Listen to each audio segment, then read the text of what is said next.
ได้พอกันแล้วแท้ๆแต่สิทธิ์ดูแลศาสตร์นี้บ่แม่นอายแม่นว่าปีนบังหัวใจจากนี้จนตายสิยังเป็นอายเท่านั้นให้เจ้าลอยองลงเที่ยงกันลงฟองกับเขา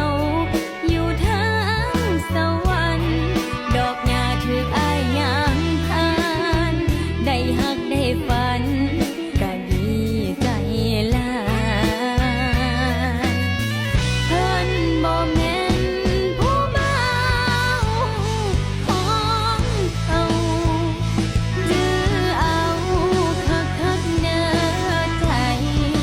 แม่นสิยังหักเขาคือเก่าก็ต้องถอยออกมาไกลๆตอนนี้เพิ่นเป็นแฟ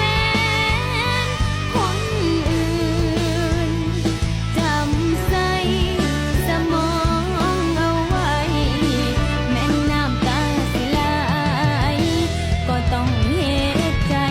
ยามคิดฮอดเฮาข้าสิบ่ได้เป็นคู่ฟ้าเพิ่นบ่อยู่สุขเฮาใส่ปลายฝันเอาใจซอยน้